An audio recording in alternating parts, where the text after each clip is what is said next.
And I go, let me finish. And just play and see. He goes, ride the lightning. You just ride the lightning. I go, but start to... He goes, ride the lightning.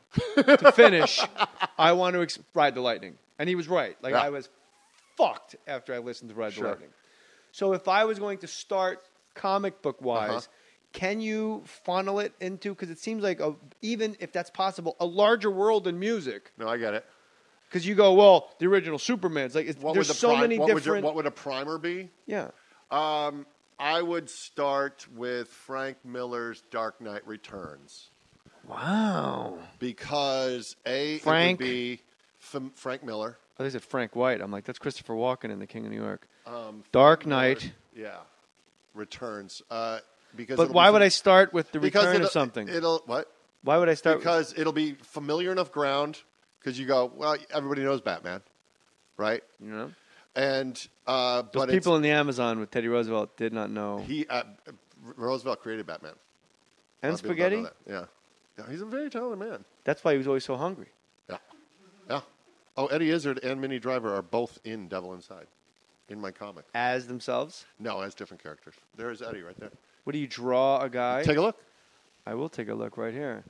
And Eddie Izzard, let's see, offer them what they secretly want, and they, of course, immediately become panic-stricken. That's Kerouac, actually. Okay, Professor Frenash. Hold your breath, make a wish, count to 3. I'm willing to make a trade. What can I give you in exchange for the rock?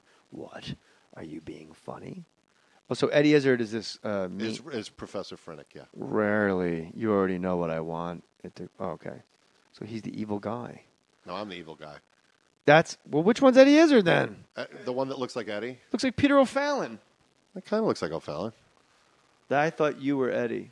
No, I'm the other guy. Oh, he's Frenash right here. He's Frennick. Squatting here. Yeah, Frennick? Frennick, yeah. Well, I'm French. That's fair. It's Frenash to me. Squatting looks like Alec Baldwin. This one's me. And that's Eddie. Okay. Yeah, and Minnie plays a villain in it, and Dana Gould is in it as well. I just grab friends of mine who say, yeah, I'd love to have you draw me into a comic. Well, I was never asked. And I don't draw it. So I like to know I'm behind Dana. Would you like to be in it? Yes! Okay, we'll put you in it. All right. But then you got to comment. I got to take pictures of you. Yeah, whatever you want to do. Sounds good. I'll find a character for you. Can I be a podcaster? Because there's lots of that. I don't know what type of world it takes place in. It's it takes place in the American Southwest in a desert town called Paradise Valley. Yeah. You made all this shit up. Yeah. Now, was this something that was in you for a long time that you wanted to do? You know what it was? You know where it came from? I often, being the villain and playing bad guys, I often wind up with a bullet in my head at the end of the episode. So I thought, how can I create something where I'm traditionally seen as the villain, but could possibly have some longevity? And so I said, well, who's the ultimate villain? It's the devil. What happens if the devil has a crisis of conscience? And so the devil busts out of hell and is trying to change his ways. So it's breaking good. He's trying to do good things, the devil. Yeah, he's had a little crisis of conscience, and so he's trying to do good. And is this something that was in your mind maybe as a TV show? Yeah, something. And it was going to be a TV show because that's where I come from. And then Dennis said... Oh, go ahead. So the dentist said, do you have any ideas? And I said, well, I have this idea. I don't know if it's a TV show, if it's a movie or what, where I'm the devil and I go on the lam in Nevada. And so it's going to be like that. And he goes, well, let's do it as a webcomic. And I said, awesome. Because that way, at least if nothing ever else happens with it... But something already did. Right. So that's well, awesome. we're still, we're trying to get a network. You're going to cash out on this, trust me. I'd like to. But we are publishing it. So we're the Maxwell House coffee your arms can carry. They don't give that to me. No, that's why I said buy. I still have to go purchase Maxwell House coffee. Yeah. It is good to the last drop. Yes, it is. Says right here, Eleanor Roosevelt is the one that actually coined that phrase.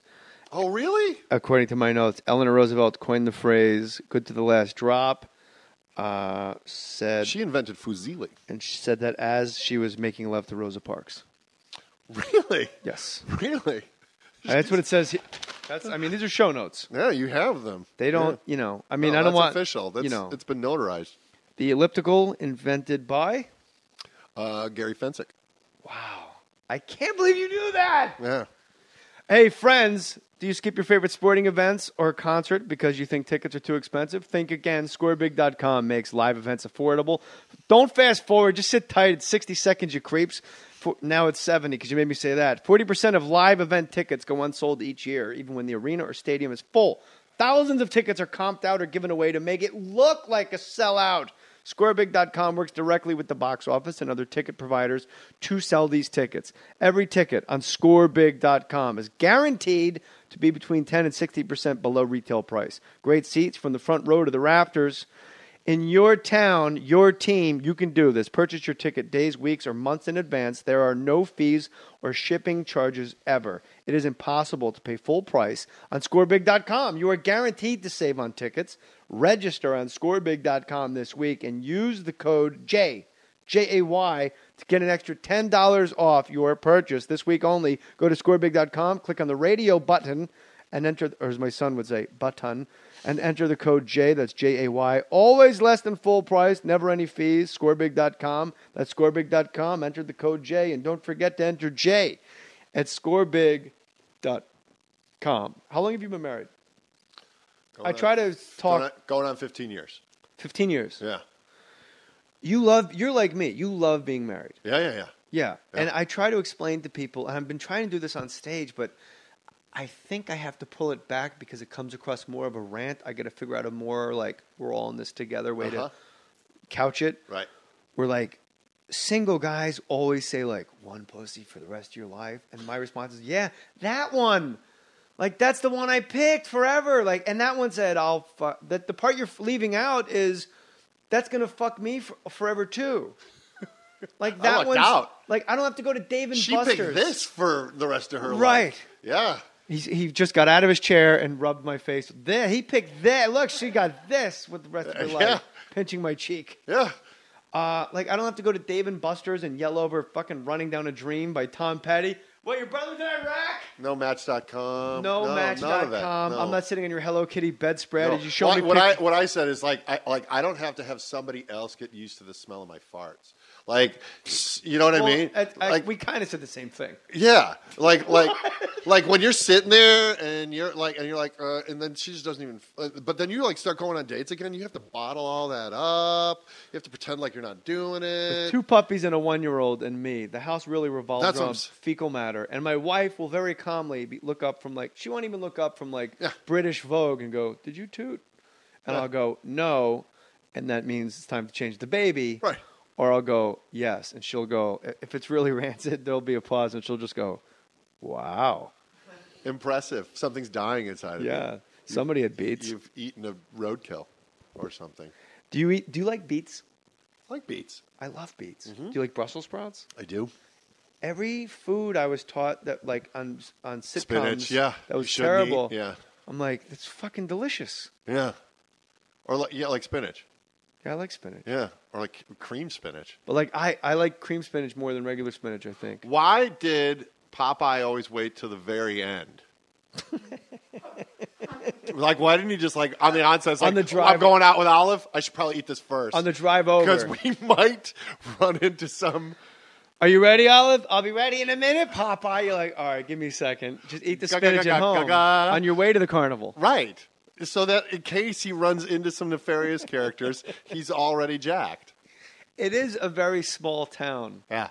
That he rolled in. Because it's just Bluto and fucking Wimpy. And then at the very end, when they ran out of ideas, Alice the Goon. Yeah. Jeep. But they also traversed time periods. It was always the same problem, but Aladdin. Now Aladdin looks like Popeye or Sinbad. It is amazing in cartoons. We know the phrase "jump the shark." It was the Happy Days when they ran out of ideas. They're like, how about Fonzie jumps a shark tank in his motorcycle? Which I guarantee you as a child and me as a child were like, this is the fucking greatest episode I've ever seen in my life. There was peril. Yeah. You know what I mean? He might get eaten. I don't know how. By sharks. I don't want Fonzie eaten by sharks. No. Never before has his life been threatened on that show. Because no human could threaten it. Until that moment. No human had a chance. Sharks. A tank of sharks. The 5'2" Jewish guy in the leather jacket and sensible shoes doesn't really lose fights. One of the nicest men in the world. Probably the. Yeah. He probably holds the title. Henry Winkler, come on this podcast. Yeah. And let us just wash your back. I was working, I did an episode, he was at a show called Out of Practice, one of my myriad guest star roles, and I did the table read for the episode that I was going to do, and on the way back to the car, And after the table read, he leans over and goes, "You're very funny." And on the way back to the car, I just because like the 10-year-old in me like got the A from the Fonz. Like I'm like the Fonz thinks I'm funny. The Fonz thinks I'm funny. I was so it's the little Cunningham. Hey, cupcake. He also shortcake. It's I think it was Joni with shortcake. Shortcake. Right? It's a pretty interesting dynamic. First of all, the whole family's redheaded, and Joni's like a Latina. Joni's has like a La Quinceañera party. And they're all like redhead and freckles. It's fucking Opie Taylor as Richie Cunningham and Chuck, who got cut out. Yeah, he's in but they never took him out of the opening credits. That was Vietnam. He gets his hand slapped away. Didn't he go to Vietnam? I don't know. And then Tom Bosley, I guess. Or no, Korea. It would have been Korea. Did they say it? No, but it would have been Korea. Let's just have that. Okay, Truman's Korea. And then. Yeah, there was, but he had the Fonz had fatal flaws. He had such an ego, he couldn't say sorry. No. He'd go, I'm sorry. Or I'm wrong. He couldn't say wrong either. I was wrong. So, like, he did have flaws. He was a tragic figure. It was the last. How about the Christmas episode where he's eating the beans by himself? Upstairs? In the garage. No, in the garage apartment. And he looks, and Richie looks through the window and he sees sad Fonzie eating. But Fonzie eventually. That's my band, by the way. Sad Fonzie. We used to have a band name alert, so let's bring that back. Todd Stashwick lit a fire under us. Sad Fonzie. I'm the front man for Sad Fonzie. Yeah, it's good. We're playing the Wiltern. We're opening for Jack White. It's gonna be good. How do you like his new album? It's pretty great. I give it an A+. I'm shaking. I give it an A fucking plus. The lyrics of that shit. I was listening to it on the way over here. I was listening to it this morning on my way to the pharmacy. That's great. I want love to gently take my fingers and slam them in a door and put my face into the ground. Yeah. Like I want love to murder my mother. Yeah, and send her to hell or heaven above. Yeah.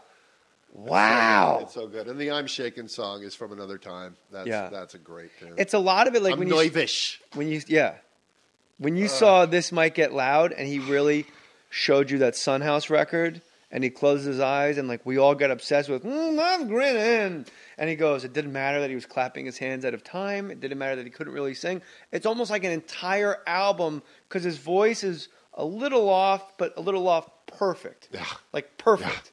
Yeah. And everything, like the piano is almost pedestrian, and the organ is almost pedestrian. But gets the job done. And then it becomes almost like Bitches Brew, claustrophobic at times, and then it lets you out, and then it brings you back in. Good. And I said to my wife, we were driving into the valley, and you need a good soundtrack to take you over that fucking hill. Yuck. And I said, oh, my God, finally. She goes, what? I go, something other than Rufus Wainwright that's new. Because we can't keep putting on the fucking Foo Fighters for the rest of our lives because I hate to break it to you, they're 50. So finally a guy that's 40. Yeah. Just with new shit. Is Jack White 40? I would assume. I'm going to think. Yeah. I mean, he seems to be pretty single-handedly saving rock music. He threw, and Tenacious D. Yeah.